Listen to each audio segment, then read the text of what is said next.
자, 일단 확률분포의 개념을 이해하기 전에 기본적인 통계적인 지식을 좀 점검하는 장입니다. 알겠죠? 그래서 첫 번째는 n개의 별량의 평균을 정의하시오 라고 했는데, 여기서 말하는 평균 산술이 평균이에요. 그러니까 여러분들 알고 계시는 그 그대로 쓰시면 되거든요. 맞아요? 산술이 평균 어떻게 구합니까? 창원 얘기해봐.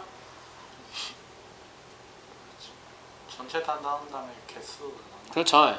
근데 이제 그거를 다 더해서 나눠요 이렇게 하지 마시고, 별량의 총합을 별량의 개수로 나눈다, 이렇게 좀 있어 보이게 말씀해 주시면 감사하겠습니다. 아시겠죠? 예. 별량의 총합을 별량의 개수로 나눈다. 그럼 분자에 뭐가 들어가냐면 x1 더하기 x2 더하기 땡땡땡 xn, 이게 들어가죠. 이걸 n으로 나누면 되죠. 맞아요 안 맞아요? 맞죠? 근데 실제 이 통계를 진행을 해보시면 더할 일이 졸라 많거든요. 뭔가를 더할 일이 졸라 많아요. 근데 이걸 제가 계속 땡땡땡으로 더하기 너무 힘들어서, 원래 이거는 다 수학 원까지 배운 학생들이 배운다고 가정하고 시그마 기호가 나옵니다. 알겠죠? 뒤에 가면 인테그랄도 나와요. 그래서 제가 시그마의 사용법에 대해 조금 말씀드리면 이렇습니다. 알겠죠? 한번 얘기했나요 내가? 이반에서 얘기했나요? 그럼 이거 시그마로 써볼까요? 얘기했으니까?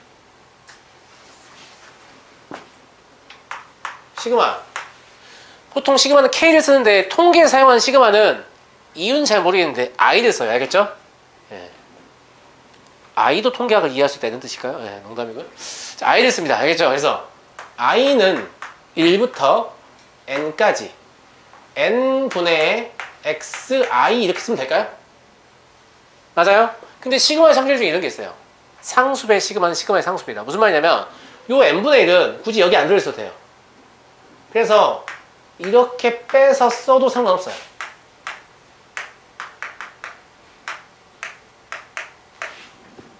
제 말 이해되시겠죠? 당연한 얘기입니다. 왜냐면 이 n은 i랑 상관없는 값이기 때문에. 그죠? 그래서 저는 저 결론식에 오른쪽 식만 여기다 적을게요. n분의 1 곱하기 시그마 i는 1부터 n까지 xi다. 이렇게. 그러면 1부터 1씩 증가시키면서 계속 는 값을 다 더해라는 얘기예요. 알겠죠? 그래서 이 부분이 별량의 총합, 이게 별량의 개수, 이렇게 되는 거죠. 됐습니까? 네. 다음 두 번째, 도수 분포표를 보고 평균을 정의하시오 라고 했어요. 근데 선생님 제가 아는 도수 분포표하고 뭐가 좀 다른데요? 뭐가 좀 다르죠? 원래 도수 분포표는 여기 뭐가 적혀있죠? 계급이 적혀있어요. 그래서 얼마 이상, 얼마 미만, 얼마 이상, 얼마 미만, 얼마 이상, 얼마 미만, 이렇게 되잖아요. 그럼 여기 써있는 XI는 뭐냐면 계급 값이에요.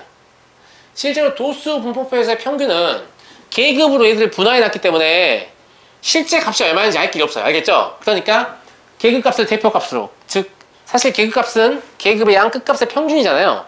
그러니까 여기 이 값을 실제 값인 것처럼 평균을 구하죠. 알겠죠? 요 F1은 뭐예요? 도수예요. 도수. 도수라는 것은 횟수입니다. 이 F가 프리퀀시거든요. 그러니까 요거에 갖고 있는 게 몇 개 있냐 이 말입니다. 그럼 X1이라는 별량을 가진 애가 F1개 있는 거죠. 그러면 X1 더하기 X1 더하기 X1 더하기 X1 더하기 이걸 몇 번 하는 거예요? F1번 하는 거죠. 근데 반복되면 덧셈을 어떻게 하죠? 곱셈으로 처리하잖아요. 그러니까 X1과 F1을 곱하면 사실 X1을 F1개 더한 효과를 내죠. 이해되시죠? 마찬가지로 X2와 F2를 곱하면 X2를 F2번 더한 효과를 내죠. 제 말 이해하시죠? 네. 그래서 이때 평균은 이렇게 쓰면 되겠습니까? X1 F1 더하기 X2 F2 더하기 땡땡땡 XN FN. 지금 이 곱하기는 실제 의미는 뭐라고요? 더하기라고요. 별량 그냥 다 더한 거예요. 알겠죠? 여기 뭐 해야 되냐 이제?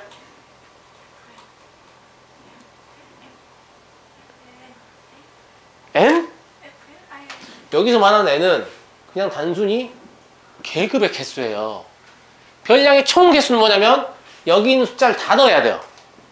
무슨 말인지 알겠죠? 좀 조심하셔야 됩니다. 알겠죠? 그래서 여기는 F1 더하기 F2 더하기 땡땡땡 FN 이게 와야 됩니다. 이해됩니까? 그래서 봐봐. 이렇게 쓰기 불편하지? 불편하잖아. 그래서 어떻게 쓰냐면 분자는 시그마 i는 1부터 n까지 xi, fi라고 쓰면 되겠죠. 맞죠? 분모는 시그마 i는 1부터 n까지 fi라고 쓰면 되겠죠. 좀 더 확대해 드릴게요. 잘 안 보이실 것 같으니까 글자 잡아서. 맞습니까? 그리고 흔히 통계학에서는 요거 있죠. 요거를 라지 n으로 치환을 많이 해야 알겠죠? 단 라지 n은 이것이다 이렇게 적고 이거에 계산 그러니까 그냥 문자 양을 줄여가지고 이렇게 쓰는 걸 더 좋아해요.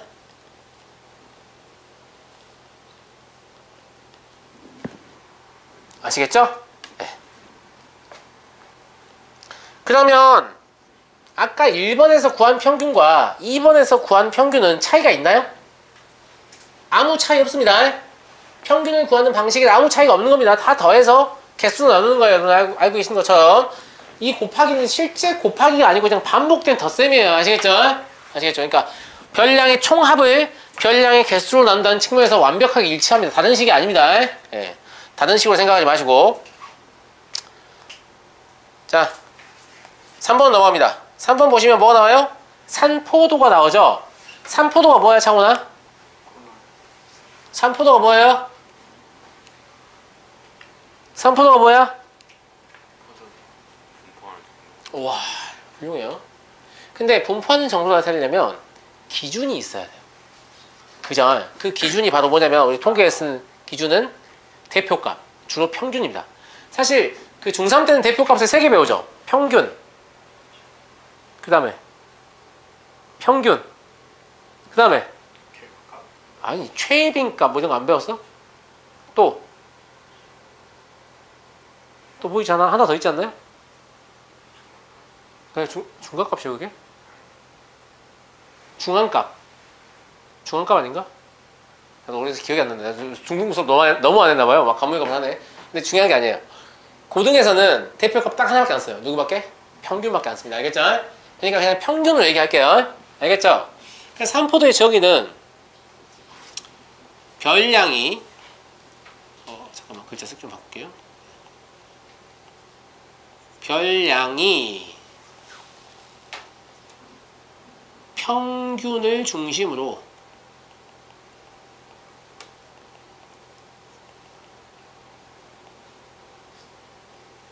흩어진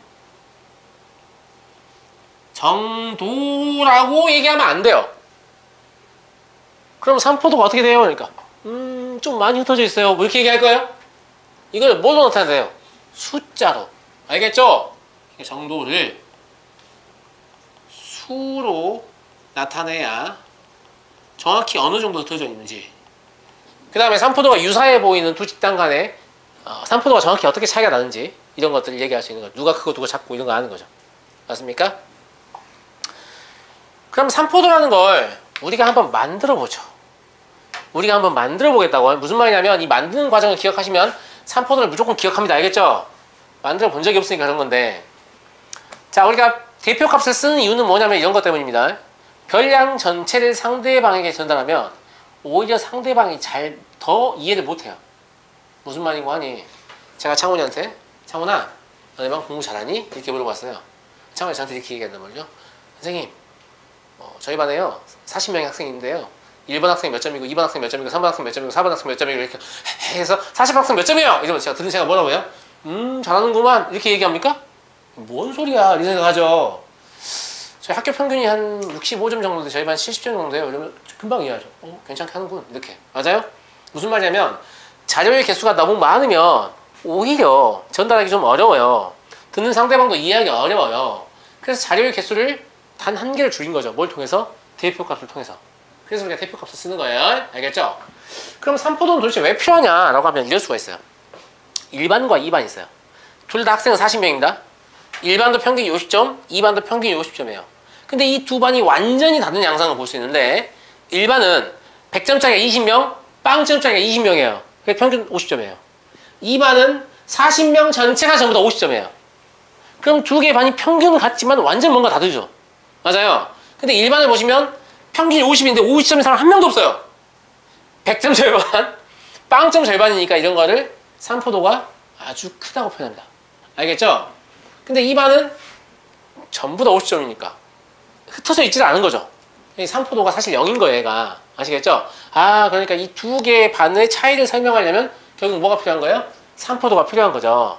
그래서 산포도를 만들려고 해보니까 이런 생각이 먼저 듭니다. 그러면 각각의 별량들이 평균으로부터 떨어진 정도를 표현하면 되니까 이렇게 하면 되지 않을까, 선생님? 그냥 단순히 별량에서 평균까지의 거리를 재는 거죠. 근데 거리를 재면 왼쪽 오른쪽 구분이 안 되잖아요. 그래서 그냥 일방적으로 빼는 방향을 정해야겠다 라고 생각해서 제일 처음에 만든 개념은 뭐냐면 편차예요. 편차. 이거 중학교 때 배웠을 거예요. 배웠을 거예요. 안 배웠나요? 네. 편차는 어떻게 구하냐면 별량에서 평균을 빼서 구합니다. 평균에서 별량 빼지 않습니다. 그런데 어차피 이게 가나다 수준이기 때문에 뭐 굳이 순서 헷갈릴 이유는 없어요. 알겠죠? 별량에서 평균을 뺍니다. 그럼 혹시 양의 값이 나왔다고 하면 평균보다 우측에 있는 값인 거죠. 음의 값이 나왔다고 하면 평균보다 좌측에 있는 값인 거죠. 무슨 말인지 알겠죠? 그럼 선생님, 편차를 3%로 쓰면 어때요? 괜찮을 것 같아요? 안 괜찮아요. 왜 안 괜찮으면 별량이 n개이면 편차도 몇 개죠? n개죠. 근데 제가 대표값 쓰는 이유가 별량의 개수가 너무 많기 때문에 하나를 줄이려고 했다고 했죠. 근데 대표값을 보조하기 위한 수단인 편차가 별량의 개수만큼 존재하면 대표값을 만드는 의미가 없죠. 그러니까 뭐 하고 싶죠, 이거에? 이거에 뭐 하고 싶죠? 평균 내고 싶죠. 근데 이 편차를 평균을 내려고 다 더해보면 무조건 0이 됩니다. 당연하죠. 0이 안 되면 평균을 잘못 계산했든지 편차를 잘못 계산했든지 둘 중에 하나입니다. 이게 무슨 소리냐면 내 국영수 세 과목 평균이 80점이에요. 근데 국어가 90이고 수학이 80이야. 그럼 영어 몇 점일까? 다시 얘기합니다. 어렵나요? 자, 세 과목의 평균이 80점이에요. 세 과목 평균이 80이에요. 근데 국어가 90이야. 수학이 80이야. 그럼 영어는 몇 점일까? 그쵸. 이 학생 70이라고 했는데 70이라는 생각이 든 학생은 편차의 총합이 왜 0인지 이해하고 있는 학생입니다. 알겠죠? 편차의 총합은 0이에요. 그러면 별량의 종류와 관계없이 편차의 총합은 늘 0이 나오니까 평균도 늘 0이 나오죠. 그게 의미 없는 값이 돼버리죠. 그래서 수학자들이 어떤 시도를 하냐면 그럼 이왕 이렇게 된 거 제곱해서 평균 내자. 그러면 부호가 전부 다 양으로 바뀔 거니까 합이 0 되진 않을 거 아니냐. 알겠죠? 그래서 편차의 제곱의 평균이라는 놈을 만들었어요. 근데 이 편차의 제곱의 평균이라는 놈을 분산이라고 부르는데 분산은 3%로 쓰이지 않습니다. 왜냐면 사실상 이거 거리의 개념이잖아요. 거리의 개념이잖아. 이렇게 뭐 평균이 있어요. 어떤 별량이 여기 있단 말이야. 그럼 이 거리의 개념이잖아요. 근데 제곱하면 이 거리가 과장되죠. 그잖아. 네. 그래서 이걸 제곱해서 평균을 낸 다음에 다시 양의 제곱근을 씌워버려요. 원래 크기도 돌리려는 거죠. 제곱을 했으니까 제곱한 걸 거꾸로 하는 거예요. 그래서 이 편차의 제곱의 평균에 양의 제곱근까지 씌워야 그걸 3%로 사용하는데 그 아이 이름이 표준편차, 스탠다드 데비에이션이라고 하는 별량을 씁니다. 근데 표준편차를 기호로 뭐라고 쓰냐면 요걸 써요. 소문자 시그마. 그럼 분산을 기호로 뭐라고 쓰겠냐? 이걸 써요. 알겠죠? 분산은 시그마의 제곱이에요. 뭐 variance라고 해서 V를 쓰기도 하는데 여튼 시그마의 제곱으로 여기서 표현할게요. 알겠죠? 그래서 여기 보시면 분산을 정의하시오에서 뭐 써있죠? 시그마의 제곱 써있죠? 이게 뭐냐면 표준편차의 제곱이다 이 말입니다. 알겠죠? 네. 자, 근데 제가 분산의 정의는 뭐라고 했죠? 분산의 정의는 뭐라고 했죠? 편차의 제곱의 평균. 여러분 딱 두 번만 따라해 주십시오. 알겠죠? 분산의 정의는 뭐라고요? 편차의 제곱의 평균. 분산의 정의는 뭐라고요? 편차의 제곱의 평균. 편차의 제곱의 평균. 알겠죠? 네. 그럼 조디신 거 알아요? 완전 노잼인 거 알고 있어요. 알겠죠? 근데 이게 지금 통계를 우리가 전개할 최소의 규칙을 얘기하고 있는데 이 규칙이 머릿속에서 누락되면 이 뒤에 내용을 듣기 힘든 겁니다. 알겠죠? 알겠죠? 네. 조금만 집중해 주세요. 네. 그래서 편차의 제곱의 평균 내야 되니까 그럼 첫 번째 별량 가지고 편차를 구하면 x1 마이너스 m이에요? 맞아요? 이걸 제곱하죠. x2 마이너스 m이에요? 이것도 제곱하죠. 이거의 모조리 뭐예요? 더하죠. 맞아요, 안 맞아요? 그리고 이걸 n으로 나누게 되면 이게 바로 분산이죠. 이게 됩니까? 이것도 졸라 쓰기 귀찮지. 그러니까 어떻게 쓰겠냐? n분의 1 시그마 i는 1부터 n까지 xi-m의 제곱 이렇게 써버리면 훨씬 쉽잖아요. 맞습니까? 네. 자, 편의상 시그마의 제곱 밑에 한 번 더 쓸게요. 이걸 박스 치려고 하거든요. 네.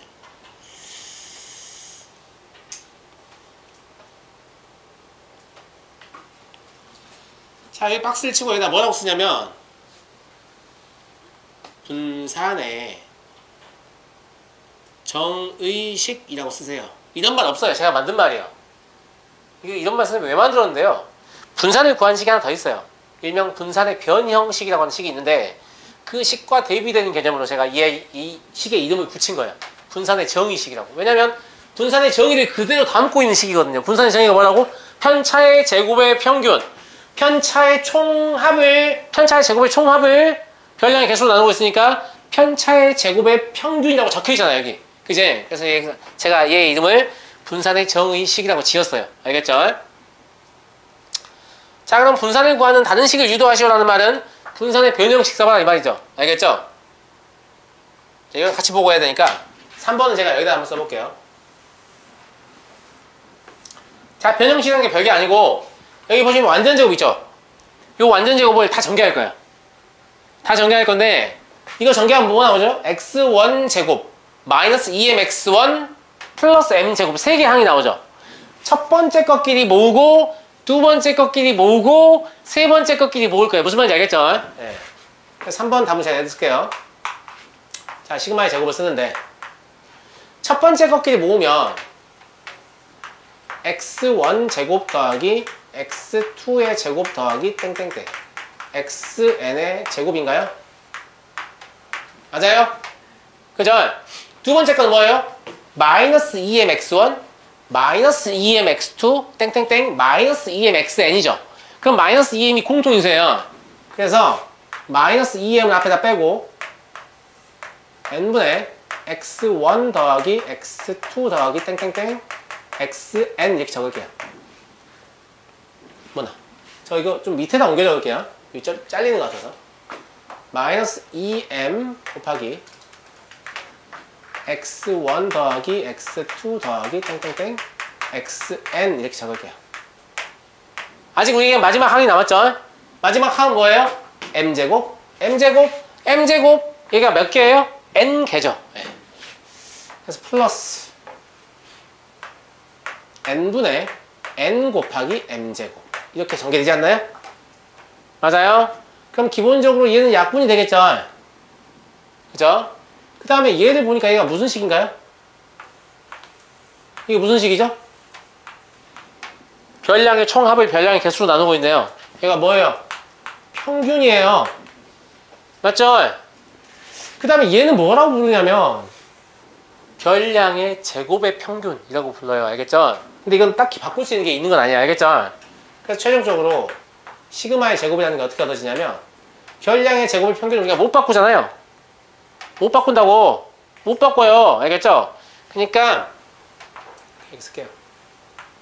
x1 제곱 더하기 x2의 제곱 더하기 땡땡땡 xn의 제곱을 n으로 나눈 건 그냥 그대로 쓸게요. 됐어요? 그 다음에 이거 마이너스 2m 제곱이죠. 이건 플러스 m 제곱이죠. 계산하시면 마이너스 m 제곱 이게 나오죠. 맞니? 요게 바로 뭐냐면 분산의 변형식입니다.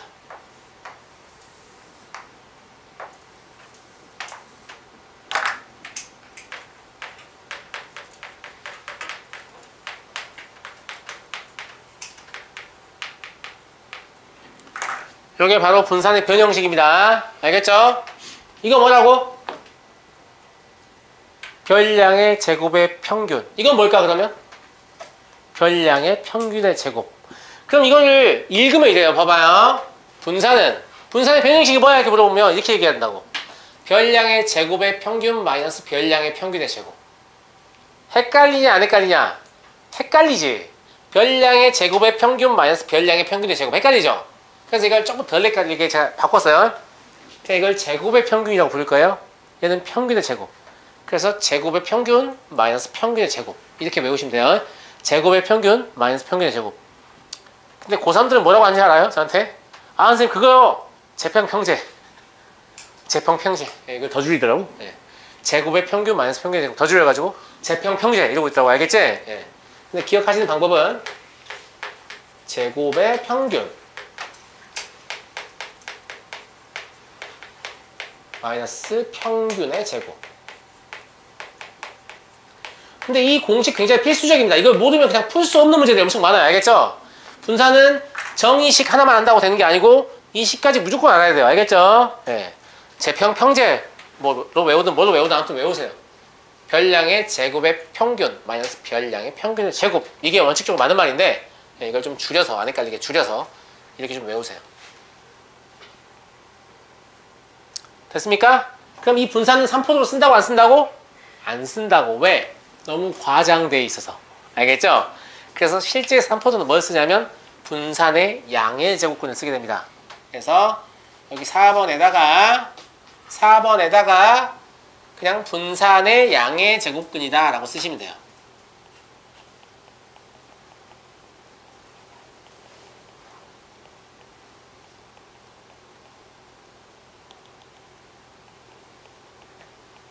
그리고 이 표준편차라는 놈이 제일 중요하죠. 왜? 우린 이걸 뭘로 쓸 거니까? 산포도로 쓸 거니까. 근데 어차피 표준편차 구하려면 뭐 구할 줄 알아야 돼요? 분산 구할 줄 알아야 되죠? 그러니까 분산의 식을 잘 기억하고 계셔야 돼요. 알겠냐? 알겠어?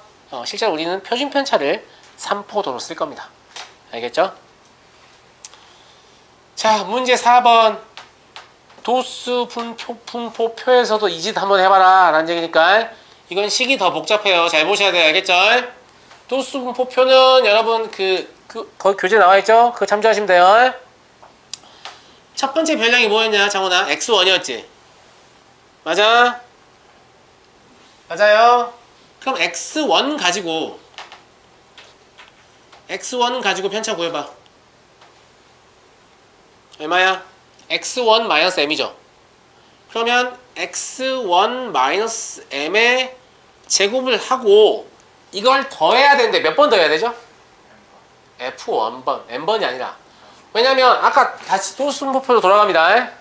자, 도수 분포표에서 보시면 아이고 그냥 이렇게 볼게요. x1이 f1k 있다니까요. 그러면 x1 가지고 m 빼서 제곱하면 그 중에 한 개인 거잖아. 그럼 또 해야 되죠. 그 몇 번 해야 돼요? f1번 해야 돼요. 그러니까 이 제곱은 그냥 제곱만 쓰면 되는 게 아니고 여기다 뭘 곱해야 돼요? f1을 곱해야 돼요. 잘 모르는 놈들은 이 f1을 제곱하고 있다가 보지 그렇지 알겠지? f1은 개수니까 제곱하는 개념이 아니야. 알겠지? 마찬가지로 x2-m의 제곱 역시 f2를 곱해야 되는 그런 상황이죠. 맞냐? xn-m의 제곱 역시 fn을 곱해야 되는 그런 상황입니다. 이해되시죠? 그 다음에 도수의 총합은 라지 n으로 하라고 얘가 이미 알려주잖아요. 맞아요? 존나 복잡해지니까 그냥 라지 n으로 쓰라는 얘기야. 알겠지? 이것도 시그마 이용해서 다시 한번 써보면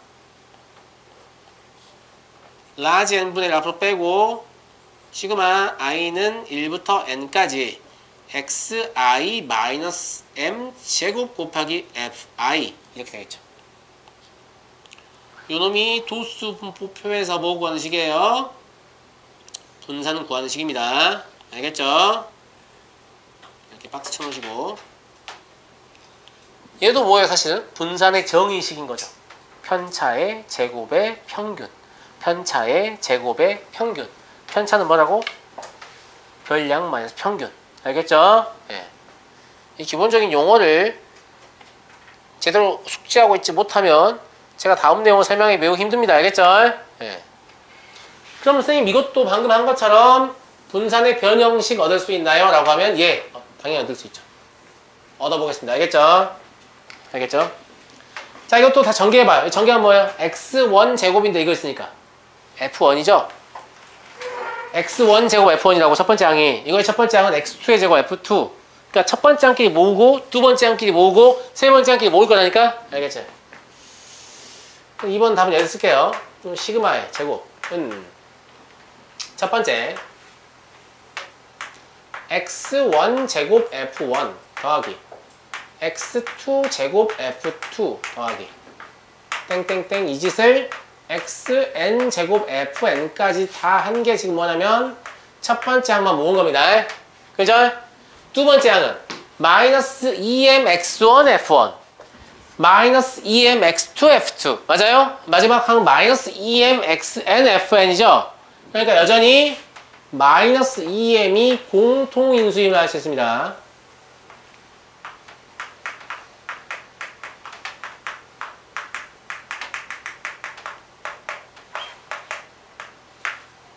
여기 지금 스몰 n이 아니죠? 라지 n 쓰셔야 돼요. 도수분포니까, 그죠? 맞지? 예. 마지막 항은 뭐예요? m제곱 f1, m제곱 f2 이렇게 해서 m제곱 fn까지죠? 그러니까 플러스 라지 n개 라지 n개죠? 일단 써볼게. m제곱 앞을 빼고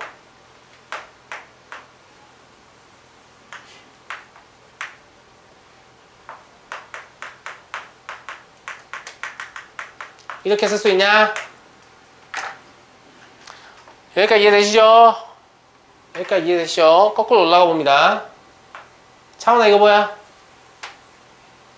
이거 뭐냐고? 도수의 총합. 도수의 총합이니까 이게 라지 n이죠? 맞죠? 그럼 얘랑 약분되겠네요? 그죠? 네. 다음 이거 뭐예요? 이거 뭐야? 민정이 얘기해봐. 이거 뭐야? 이거 뭐야? x1 더하기 x1 더하기 이걸 f1번 x2 더하기 x2 더하기 f2번 이걸 총 개수 나눴어요. 뭐예요? 평균이에요. 평균. 이게 m이에요. 그럼 마이너스 2m 제곱인 거예요. 알겠죠? 그래서 최종적으로 이 식이 뭐가 되냐면 인간적으로 이거 시그마 이용해 쓰자. 쌤 힘들다. 알겠지? 시그마 이용해 쓸게. 예. 그러면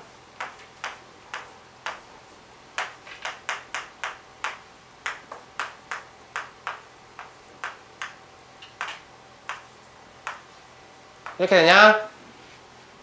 그죠? 결과적으로 뭐가 중요하냐면 지금 별량이 뭐 되고 있냐? 제곱되고 있죠. 별량 제곱해서 평균 된 거죠. 그럼 이게 뭐예요? 제곱의 평균인 거예요. 그죠? 내가 아까 얘기한 제곱의 평균.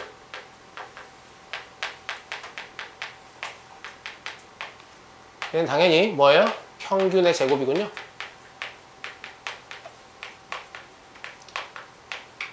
그래서 당연한 얘기지만 아까 우리가 유도한 제곱의 평균 마이너스 평균의 제곱이 여전히 성립함을 확인할 수 있습니다. 알겠죠? 예, 그래서 제가 도수 분포표하고 대비되는 개념으로 그냥 별량이 막 주어져 있는 거 있잖아요. 이걸 나열된 별량이라고 부를 거예요. 알겠죠? 나열된 별량이라고 부를 거니까 나열된 별량에서의 분산의 변형식과 도수 분포표에서의 분산의 변형식은 아무 차이가 없다. 이런 얘기입니다. 되셨나요? 됐어요? 예. 다음 문제 5번 보겠습니다. 방금 배운 거를 한번 사용해보자. 이런 얘기예요. 알겠죠? 첫 번째 10개의 별량의 합이 10이다. 이건 무슨 말입니까? 평균이 1이라는 얘기죠? 그렇잖아요. 10, 10으로 나누면 1이니까. 맞습니까? 근데 제곱의 합이 주어져 있거든요, 얘들아. 이거 뭔 뜻일까? 제곱의 합이 170이다. 무슨 뜻이야? 제곱의 평균이 17이라는 얘기야. 아니, 가만히 있어. 알겠죠? 네. 알겠죠? 제가 아까 분산 어떻게 구한다고요? 분산 어떻게 구한다고요?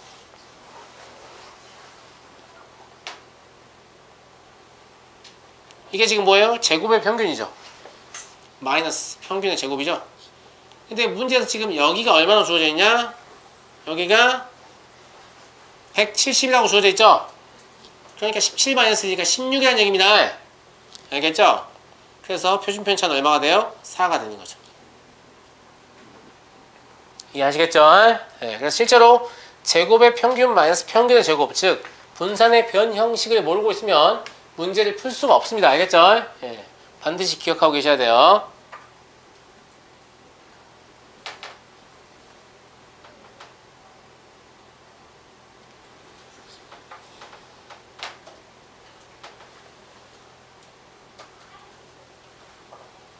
다음 두 번째.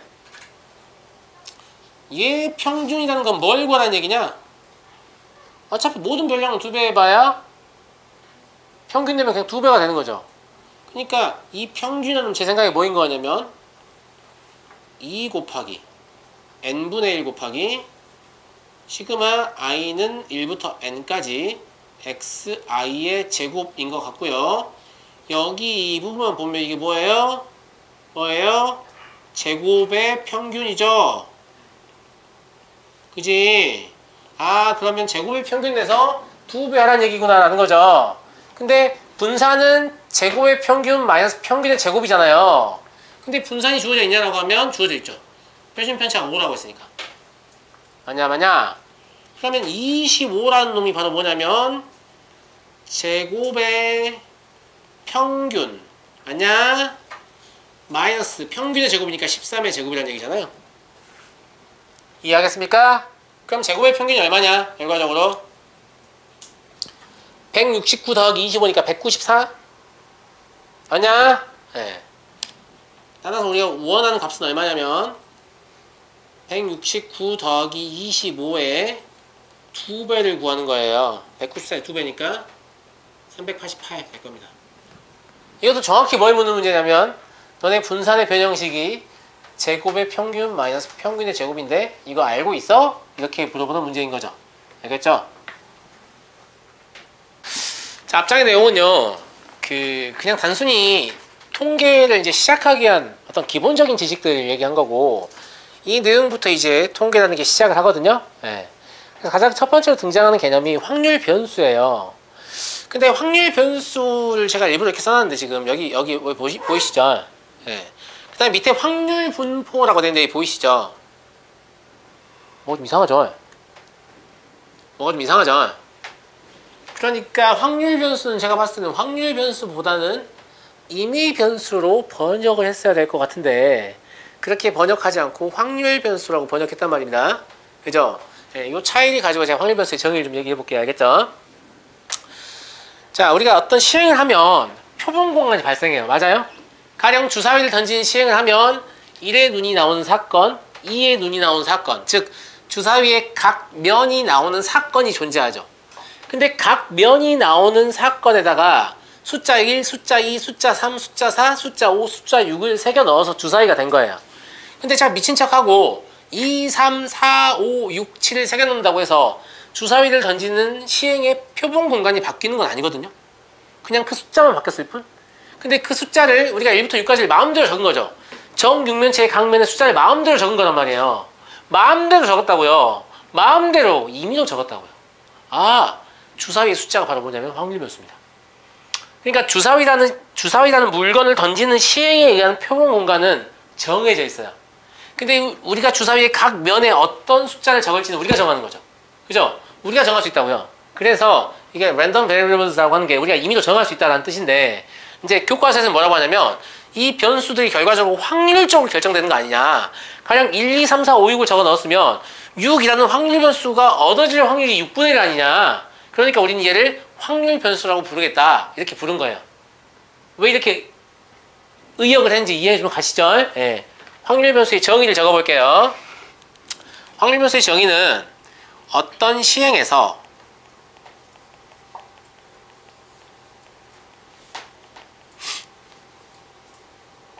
조건에 의해라고 돼 있지만 사실 우리 마음대로 하는 거예요. 알겠죠?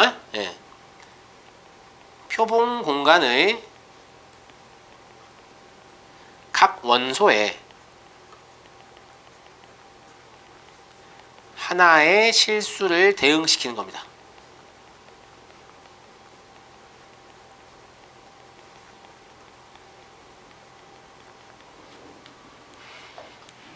그러니까 주사위 각 면에 어떤 숫자도 적혀있지 않다면 우리가 주사위를 던지는 시행을 분석하기 좀 불편할 거예요. 근데 1부터 6까지의 숫자를 적어놨기 때문에 좀 편리해졌잖아요. 맞아요? 예. 그래서 확률 변수를 사용한 이유는 이걸 이제 뭐라고 표현하면 전문 용어로 표본 공간을 수량화한다고 해요. 표본 공간을 숫자 개념으로 대응시킨다 이 말이죠. 무슨 말인지 알겠죠? 그러면 이 사건들의 확률을 수학적으로 다룰 수 있게 되는 거죠. 각 면이라고 부르지 않고 1의 눈이 새겨진 면을 그냥 1로 취급하고 2의 눈이 새겨진 면은 2로 취급하고 이렇게 각 사건을 수치로 대입을 해버리는 거죠. 무슨 말인지 알겠죠? 예. 그래서 확률 변수를 사용하는 이유는 표본 공간을 무엇하기 위해서다? 수량화하기 위해서다. 하여 여러 사건의 확률을 수학적으로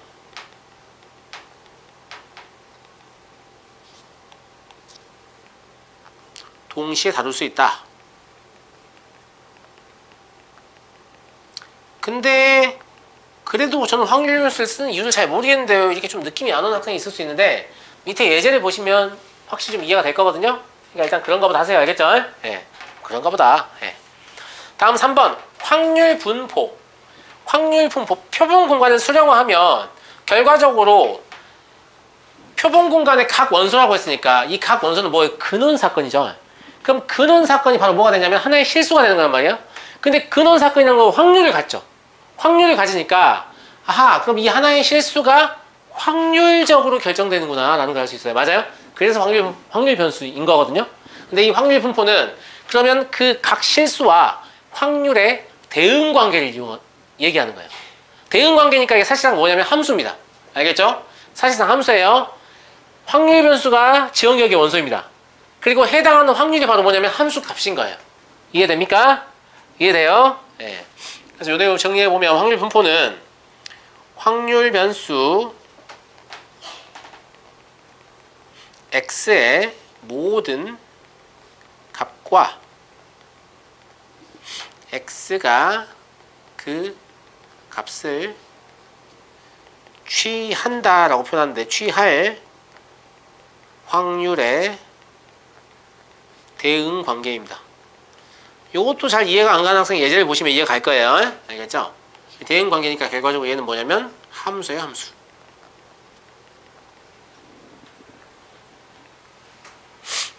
근데 확률 변수를 제가 지금 large x라고 이렇게 대문자로 썼잖아요. 대문자로 쓴 이유가 이게 약간 대표한 성격의 문자일 때 대문자로 써요.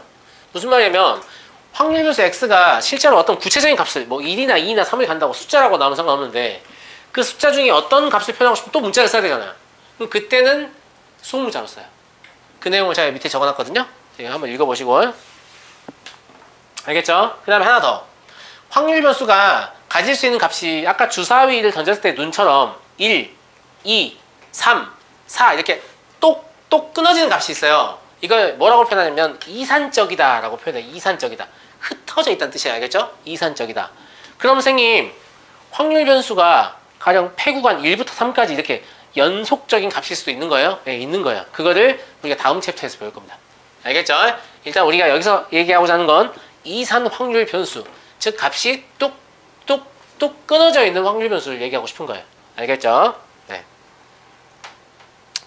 방금 이 내용이 조금 이해가 안 되는 학생을 위해서 제가 예제를 하나 준비했거든요.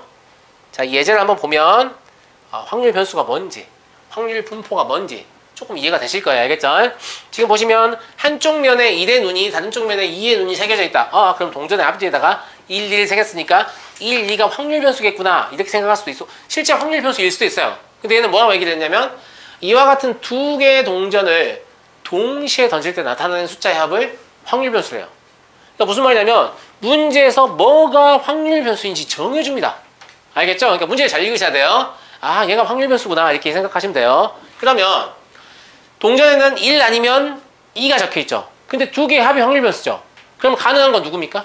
동전 2개 던지니까 1과 1 나왔을 때 2, 1과 2나 2와 1 나왔을 때 3, 2와 2 나왔을 때 4 이렇죠. 근데 생각해봐. 1과 1이 나와서 확률 변수가 2가 될 확률은요. 사실 4분의 1이에요. 확률 변수가 3이 될 확률은 1과 2 혹은 2와 1이 가능하잖아요. 그러니까 사실 2분의 1인 거죠. 그죠? 확률 변수가 4가 될 확률은 여전히 또 4분의 1인 거죠. 이해되세요? 그러니까 표본 공간을 생각해야만 할 수 있는 거예요. 알겠죠? 이 과정을 차분히 해볼게요. 자, 일단 표본 공간을 먼저 써보면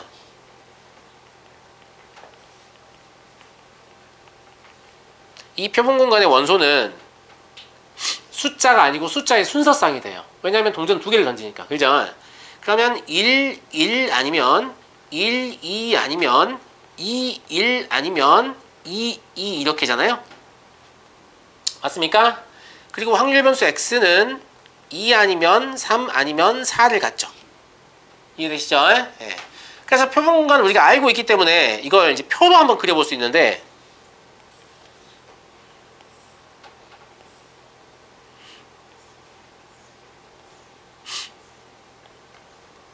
이런 표를 하나 그려가지고요. 여기다 x라고 쓰고 여기다 px라고 써요. 이 px는 확률 변수 x가 실제 이 값을 취할 확률이에요. 무슨 말이냐면 여기 2라고 써보면 실제 x가 2가 될 확률이 뭐냐 이거예요. 근데 x가 2가 될 확률은 이 4개 중에 이거 왜 안 닫았냐? 이 4개 중에 이것만 되죠. 그러니까 여기는 4분의 1인 거예요. 이해되시죠? 예. 그 다음 3이 된다라고 하면 3이 될 확률은 이것도 되고 이것도 되죠. 그럼 4개 중에 2개니까 4분의 2, 즉 2분의 1이 되는 거죠. 이해돼요? 그 다음에 4가 될 확률은 다시 4분의 1이 되고 마지막에 이건 뭐냐면 개라고 해서 그냥 확률 총합이 이름을 표시합니다. 됐습니까? 근데 잘 보세요. 이게 2를 집어넣으면 4분의 1이 나오고 3을 집어넣으면 2분의 1이 나오고 4를 집어넣으면 4분의 1이 나오는 함수라고요. 알겠죠? 그래서 이걸 뭐라고 하냐면 확률 분포라고 하는데 확률 분포는 확률 변수와 그 확률 변수가 이 값을 취할 확률의 대응 관계라고요. 아시겠죠? 아까 약간 애매했던 부분이 약간 또렷해지기 시작하죠? 알겠죠? 근데 함수인데 왜 이따위로 써 선생님? 함수는 fx 이렇게 써야 되는 거니까 px는 이렇게 써야 되는 거 아니에요? 그렇죠.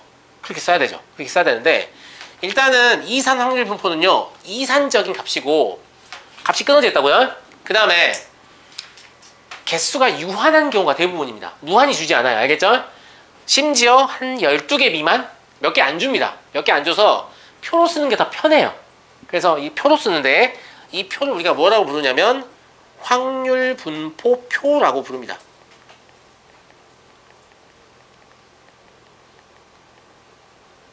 절대적인 건 아니지만 이산 확률 분포는 확률 분포 표를 사용하는 경우가 많습니다.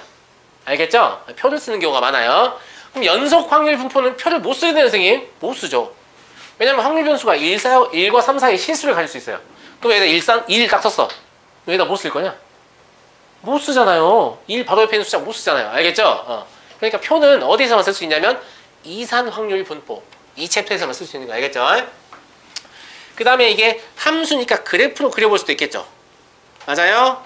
그래프로 그려보면 이런 식으로 나올 거예요.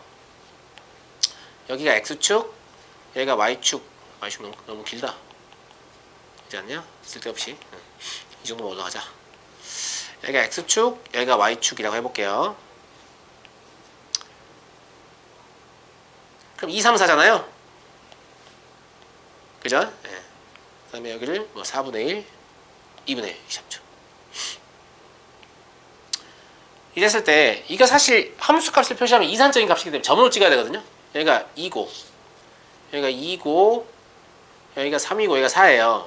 그 다음에 여기가 4분의 1이고 여기가 4분의 2예요. 이게 2분의 1인 거죠. 네. 그러면 2,4분의 1 지나니까 여기 점으로 이렇게 찍어야 될 거 아니에요. 맞아요, 맞아요. 그 다음에 3,2분의 1 지나니까 죄송합니다. 자꾸 이게 올라오네요. 네. 이렇게 점으로 찍어야 돼요. 마찬가지 여기도 이렇게 점으로 찍을 거 아닙니까?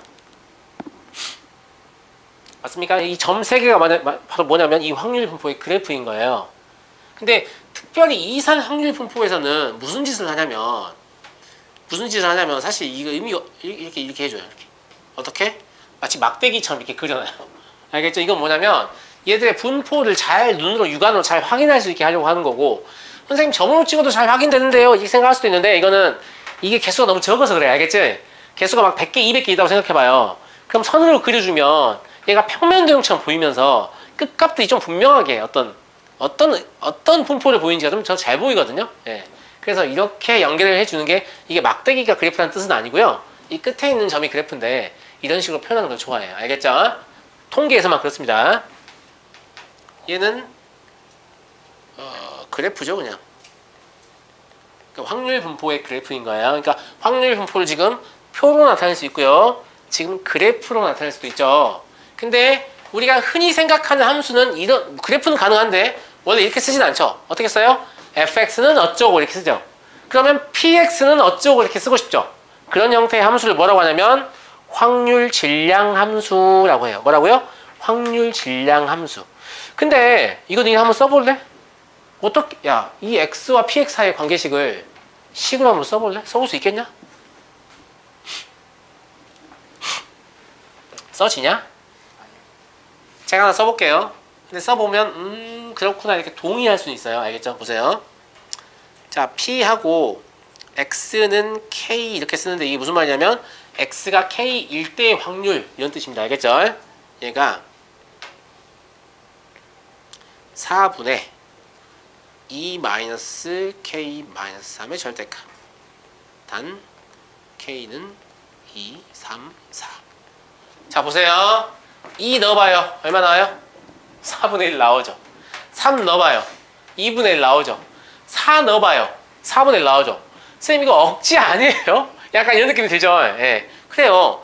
이산 확률 분포는 확률 질량 함수 썼을 때 되게 좀 억지스럽게 느껴져요. 무슨 말인지 알겠죠? 그러니까 교육 과정에서 특별히 확률 질량 함수 쓰게끔 유도하지 않습니다. 불규칙한 경우에. 알겠죠? 그러니까 거의 불규칙하잖아 이제. 근데 이산 확률 분포라고 해서 무조건 안 쓰는 것도 아니에요. 쓰는 애들 따로 있어요. 알겠죠? 쓰는 애들 나오면 제가 그때 알려드릴 텐데, 여튼 확률 질량 함수를 쓰는 건 매우 불편해요. 매우 불편해서 몇 개 되지도 않고 이러면 표 쓰고 말지 이런 거에 굳이 쓰고 싶지 않다고 우리가. 알겠죠? 네. 근데 아무튼 이런 게 표현이 가능하고, 이런 건 뭐라고 부르냐면 뭐라고 부른다? 확률 질량 함수라고 부른다 라는 거예요. 그러니까 확률 분포를 우리가 나타낼 수 있는 방법은 크게 세 가지가 있는 거죠. 첫 번째 표, 두 번째 그래프, 세 번째 함수. 아시겠죠? 아시겠죠? 네.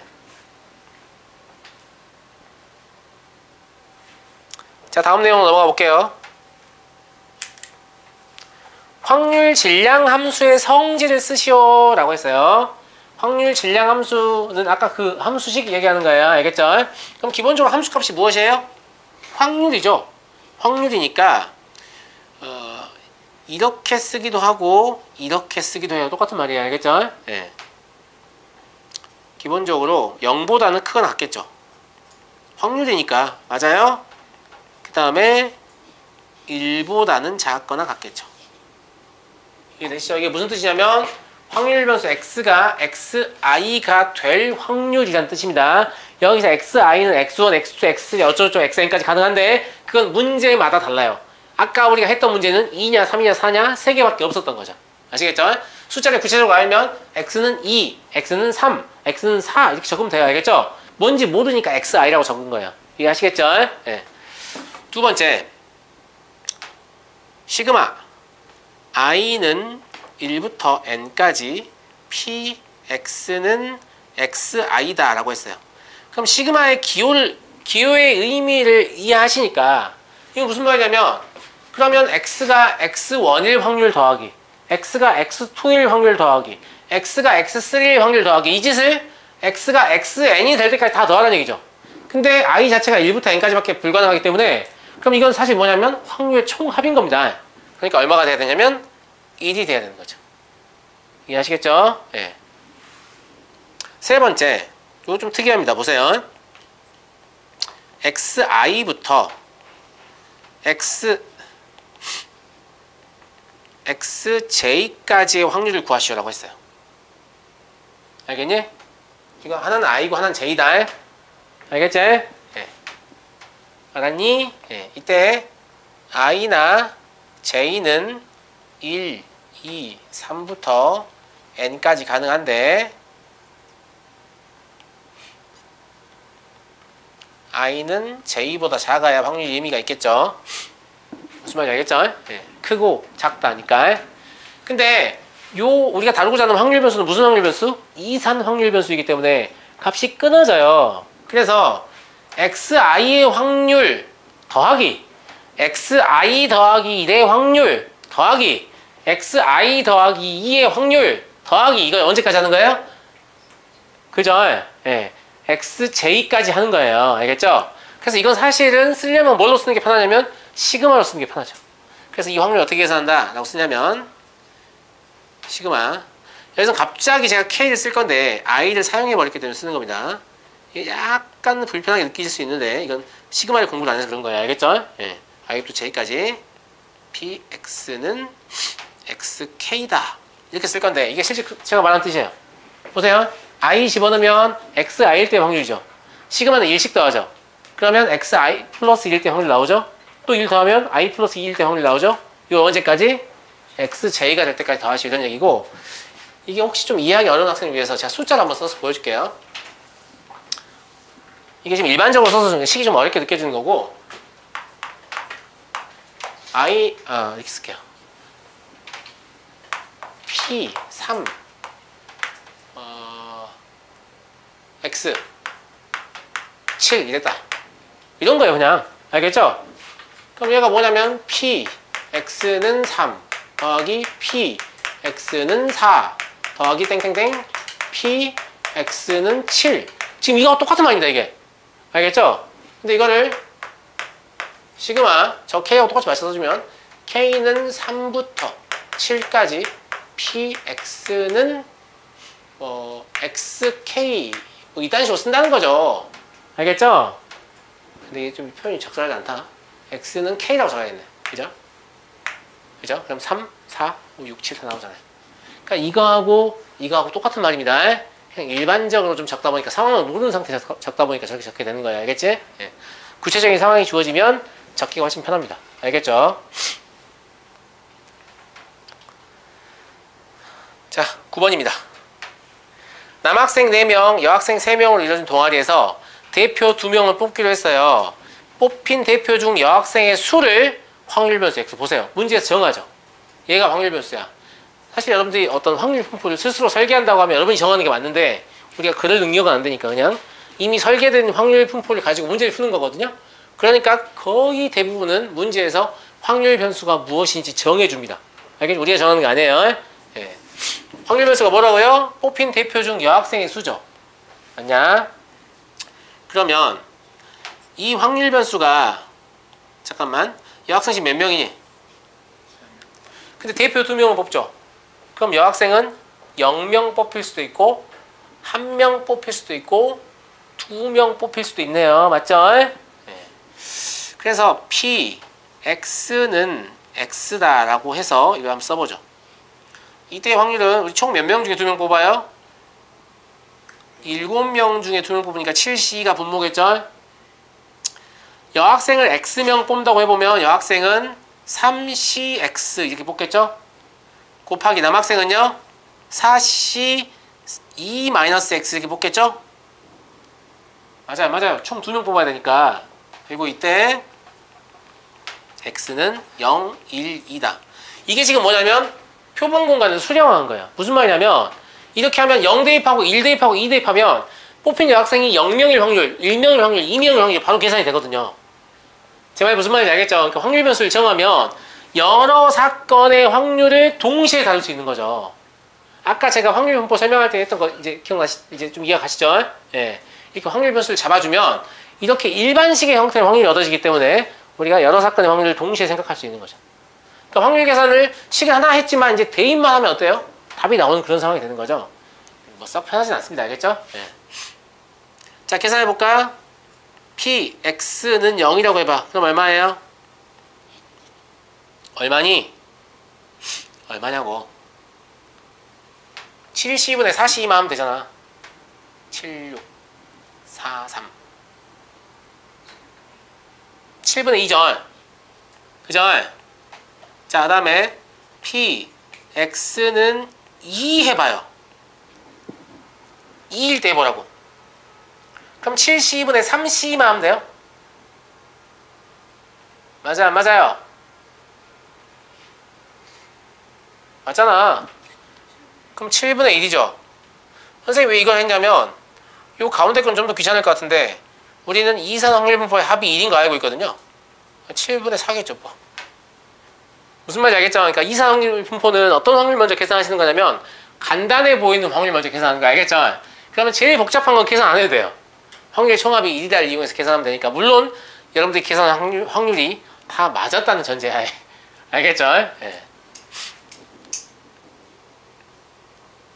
자 그러면 얘를 사실 굳이 그릴 필요는 없지만 확률 분포 표로 그리면 이런 상황이 될 거예요.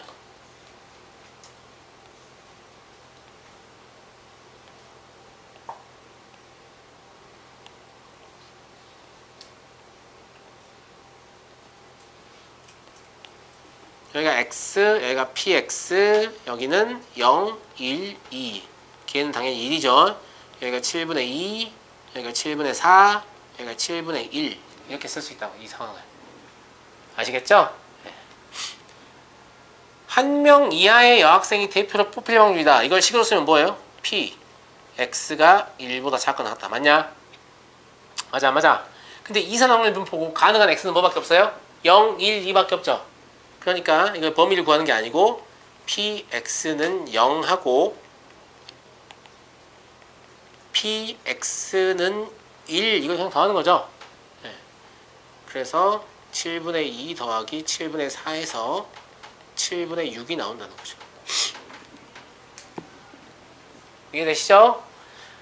사실 오늘까지는 어려운 문제 하나도 없어요. 알겠죠? 왜냐면 이제 앞으로 우리가 이런 거 할 거야 이렇게 소개하는 내용이거든요. 소개하는 내용이고 그럼 다음 시간부터 조금 어려운 게 있나요? 라고 하면 사실 다음 시간도 별로 안 어려워요. 내용 자체는 안 어려운데 그냥 엄청 생소한 거죠, 여러분한테. 알겠죠?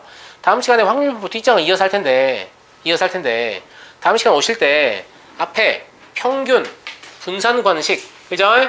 그 다음에 분산의 변형식, 그죠?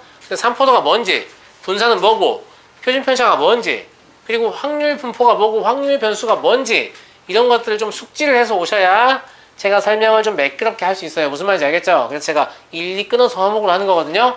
그러니까 내용 잊어먹고 오시면 안 돼요.